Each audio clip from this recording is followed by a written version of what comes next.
Assalamualaikum warahmatullahi wabarakatuh. Halo, apa kabar pemirsa? Berjumpa di Sepekan Mitra Pos edisi hari ini, Sabtu 9 Januari 2021. Kami akan menyajikan berita seputar kondisi Denpasar dan Semarang dalam sepekan ini bersama saya Siti Soleka.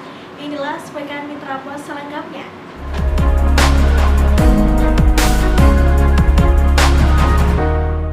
Diawali dengan berita pertama pemirsa, Jalan Raya Panti Gembong berlubang di sejumlah titik. Hal ini mengakibatkan beberapa kali terjadi kecelakaan di jalan yang menghubungkan Kecamatan Pati Kota dengan Kecamatan Gembong.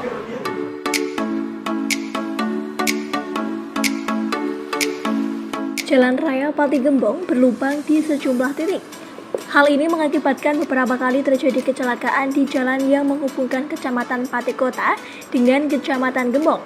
Beberapa warga mengeluhkan kondisi jalan.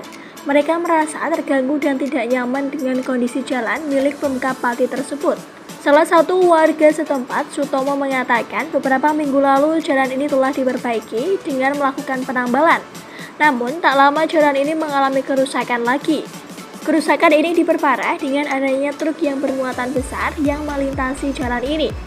Selain itu, kondisi curah hujan yang tinggi juga membuat aspal dan kerikil cepat terkikis. Para pengendara juga merasakan kondisi jalan yang rusak. Andre, salah satu pengguna jalan, mengungkapkan harus berhati-hati ketika melintasi jalan ini. Ia pun berharap pemerintah segera memperbaiki. Sementara itu, Kasih Peningkatan Jalan pada Dinas Pekerjaan Umum dan Penataan Ruang Pati, Hasto Utomo, mengungkapkan Jalan Pati Gembong akan dilakukan pengecoran pada 2021 ini. Pengecoran dengan beton ini akan menghabiskan anggaran kurang lebih 200 juta. Dan sementara ini pihaknya akan melakukan penanganan dengan penambalan. Pembetonan ini hanya sepanjang 100 meter, namun pada tahun berikutnya akan dilakukan pembetonan lagi. Dari Pati, Umar Hanafi, Mitra Pos melaporkan. BPN Kabupaten Pati mengatakan biaya PTSL di Minatani dibanderol maksimal Rp400.000. Apabila biaya PTSL lebih dari jumlah tersebut, maka kelebihan nilai pungli dan petugas yang melakukan praktek ini dapat dipidanakan. Badan Pertanahan Nasional Kabupaten Pati mengatakan biaya pendaftaran tanah sistematis lengkap di Bumi Minatani dibanderol maksimal Rp400.000. Apabila biaya PTSL lebih dari jumlah tersebut, maka kelebihan nilai pungutan liar dan petugas yang melakukan praktek ini dapat dipidanakan. Kepala Kantor BPN Kabupaten Pati Mujiono mengatakan berdasarkan SKB 3 Menteri, program PTSL dikenakan biaya sebesar Rp150.000. Namun, Bupati Pati Haryanto membuat peraturan yang memperbolehkan petugas PTSL di desa-desa menambah jumlah biaya yang tertera di SKB tersebut. Penambahan ini sebesar Rp250.000. Peraturan Bupati Kabupaten Pati ini ditekan Haryanto pada Senin malam. Mujiono meyakini dana maksimum ini sudah cukup untuk pengurusan PTSL di desa-desa di Kabupaten Pati. Dari Pati, Umar Hanafi, Mitra Pos melaporkan.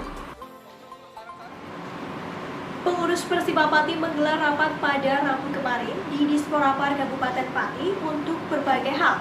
Salah satunya seleksi penjaringan manajer baru untuk mengarungi Liga 3. Pengurus Persipa Pati menggelar rapat pada hari ini di Disporapar Kabupaten Pati untuk berbagai hal.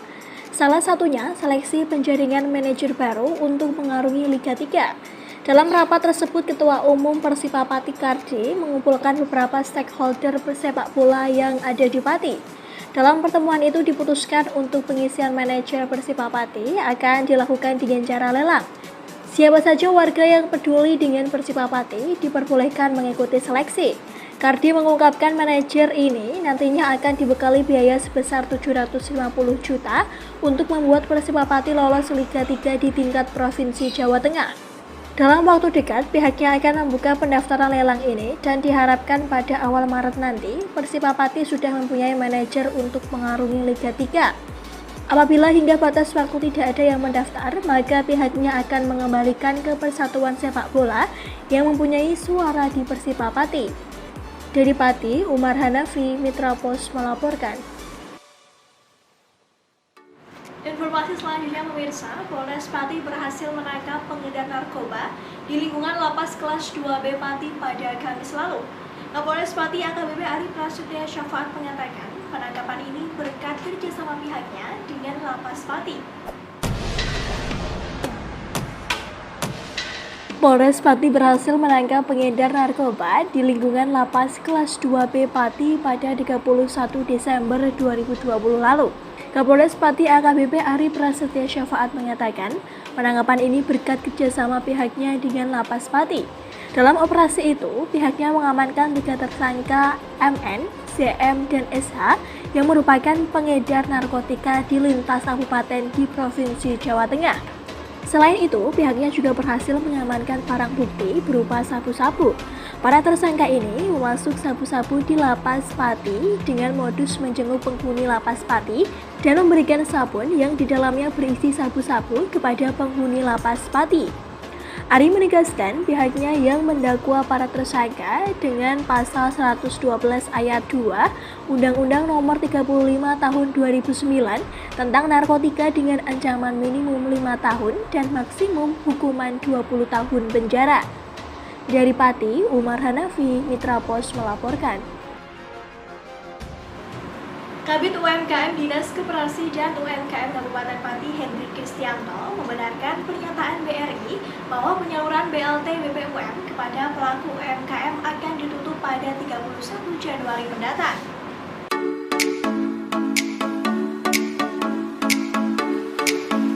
Kepala Bidang UMKM Dinas Koperasi dan UMKM Kabupaten Pati Hendrik Kristianto membenarkan pernyataan PT Bank Rakyat Indonesia TPK bahwa penyaluran bantuan langsung tunai bantuan produktif usaha mikro kepada pelaku UMKM akan ditutup pada 31 Januari mendatang. Terkait kabar yang sempat beredar di media sosial bahwa BPUM akan dilanjutkan tahun 2021, Kris menegaskan bahwa kabar tersebut belum ada legitimasinya di tingkat daerah. Kris menyebutkan selama 2 kali periode BPUM, sebanyak 68.000 pelaku UMKM di Kabupaten Pati telah menerima bantuan ini, 62.000 di tahap pertama dan 6.000 di tahap kedua. Sebagai evaluasi, Kris menyayangkan pihak penerima BPUM tahap pertama yang tak segera mencairkan dananya sehingga hangus dikembalikan ke negara. Untuk peserta BPUM tahap kedua, pihaknya berharap bagi masyarakat yang telah mencairkan bantuannya agar memberikan info kepada penerima yang kurang tanggap informasi. Dari Pati, Moh Anwar, Mitra Pos melaporkan. Informasi selanjutnya pemirsa, langkanya pasokan kacang kedelai membuat harga kedelai mengalami kenaikan. Hal ini berdampak besar pada produsen tahu dan tempe yang menggunakan bahan dasar kedelai.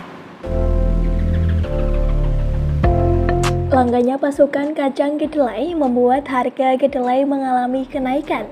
Hal ini berdampak besar pada produsen tahu dan tempe yang menggunakan bahan dasar kedelai. Kasmi, salah seorang produsen tahu dan tempe di Tambak Romo mengungkapkan, akibat kenaikan harga kedelai berimbas pada kebutuhan produksi tahu dan tempe hingga mengalami penurunan. Awalnya, ia mampu memproduksi 100 tempe per hari, kini mulai turun menjadi 50-an tempe, sehingga produksinya mengalami kemerosotan 50%. Sebelumnya, selama pandemi minat masyarakat terhadap tahu dan tempe amat sangat tinggi karena menjadi alternatif kebutuhan lauk pauk pengganti daging yang mulai mahal. Akan tetapi, semenjak harga kedelai naik, maka produksi tahu dan tempe menurun sehingga tidak mampu memenuhi permintaan pembeli yang sangat banyak. Alhasil, sebagai alternatif, Kasmi memutuskan untuk menaikkan harga, memperkecil ukuran hingga menurunkan jumlah untuk menekan biaya produksi. Sebelumnya, terkait langkanya harga kacang kedelai, Kabid Tanaman Pangan dan Hortikultura Dispertan Pati, Kun Saptono mengungkapkan, Kabupaten Pati bukan satu-satunya wilayah yang merasakan langkanya komoditas kedelai. Fenomena ini telah menjadi permasalahan global. Dari Pati, Singgih Nugraha, Mitra Pos melaporkan. Informasi tadi pemirsa sekaligus menjadi sajian akhir dari Sepekan Mitra Pos untuk edisi hari ini. Informasi mengenai berita dan kejadian terupdate sekarisi dengan Pati dan Semarang dapat Anda akses di www.mitrapos.com. Dan kini saatnya saya Siti Soleka beserta seluruh kerabat kerja yang bertugas sampai undur diri. Terima kasih atas perhatian dan kebersamaan Anda. Wassalamualaikum warahmatullahi wabarakatuh. Tetap patuhi protokol kesehatan dan sampai jumpa.